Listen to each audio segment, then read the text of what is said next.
So shout out to eTech on Twitter for posting this. But this is something that always interests me about trade-in process. Now, Samsung has the one of the best trade-in process period. If you look at the trade-in values, it's insane. Especially even older phones.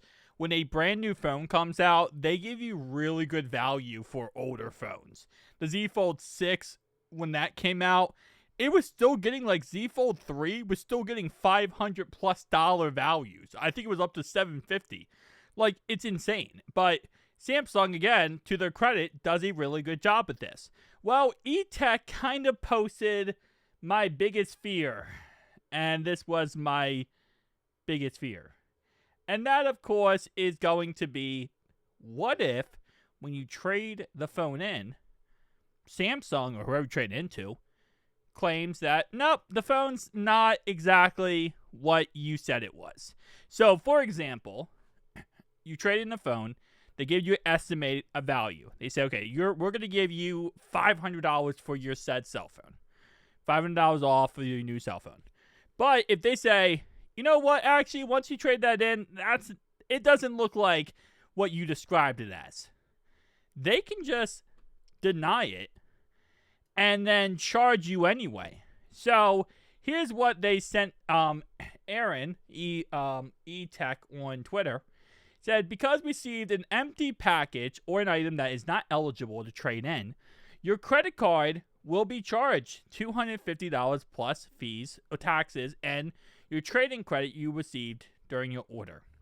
So this isn't really about the whole, it says not eligible as trade-in value. That is not, yeah. So this isn't really like the idea that you traded in the phone and it isn't like the same condition, but we're going to get to that in a second. This is like, they literally claim that what you traded in is not what you said you were trading in, which we're going to see in the second slide here. EasyTech here, or eTech, went ahead and actually took pictures of him putting the phone in the actual box and sending it off to Samsung. So he sent the pictures to Samsung of all the pictures he took of him, putting the phone in the box. Well, Samsung responded and said, we are happy to inform you that there will not be any chargeback related to your trade-in order. No further action is needed at this point. Thank you for participating in the trade-in program. So that kind of made me interested. Samsung claimed that he didn't trade in anything. Like, again, it says empty box or not eligible as a trade-in. I'm not sure exactly what he traded in, but that is definitely concerning. That what probably ended up happening would be my guess here. I don't think Samsung's in the, room to be scamming people. There's just no reason for them to. There'd be no reason for them to scam anyone. What I think happened is packages probably got mixed up. And they probably said, okay, this order is, I don't know, let's say a Galaxy S22 Ultra, right? Let's say that's what he traded in. Just hypothetical here. You traded in that device. Well, packages get messed up in the sorting center. Package numbers to orders aren't the same. And they look in and they go, nope, this phone is not the phone that you were supposed to trade in. So they automatically just deem it as, nope, not a trade-in value. So that's what I would guess would happen in the end. Which, again, is actually very annoying across the board.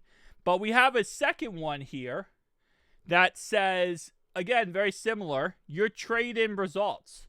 So it's a little bit hard to read, so I'll read it to you guys. It says, because your trade-in device, the Galaxy S22 Ultra, did not satisfy all the requirements for our program terms and conditions, your credit card will be charged $600.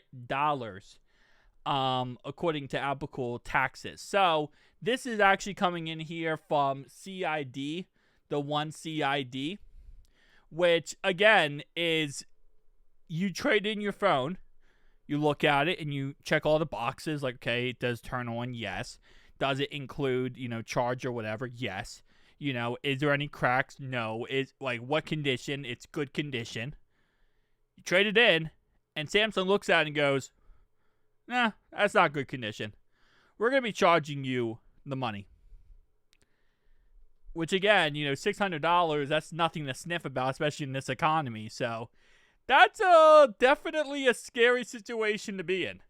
Especially when it comes to what device you're buying. I mean, if you're buying a Z Fold 6, when it came out, $1,800, and you're like, okay, I'm going to trade in my S24 Ultra, whatever, which is $1,000, $1,100 trade-in.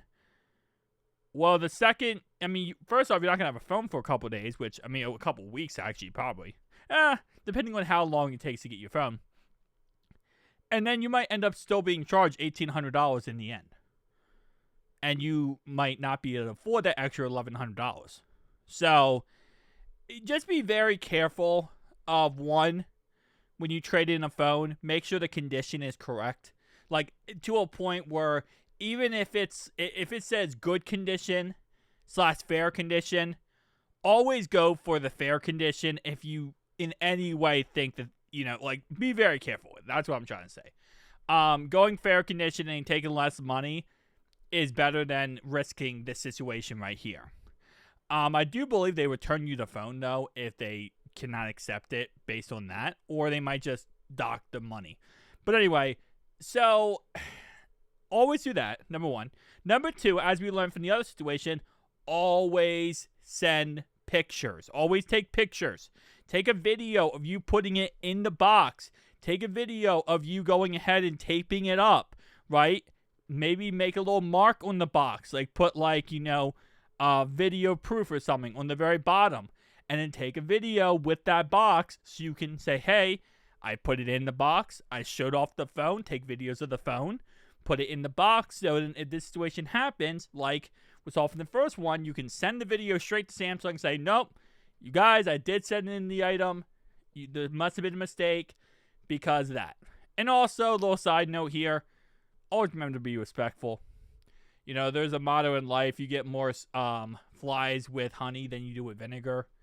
Always be respectful. Don't, go automatically in and start screaming and yelling at the person on the phone or customer service or email. Always be respectful. Always look at it, even if you think it's malicious, always look at it as it was just a simple mistake, right? Even if you're upset, pissed off, angry, right? Just, it's a simple mistake. Hey, I have video, I have proof here, whatever. Doesn't mean don't be persistent. Be persistent as much as possible, but always remember, you catch more flies with honey than you do with vinegar. It's always, that's an important life lesson for anything in life. But I'll see you guys in the next one. Peace.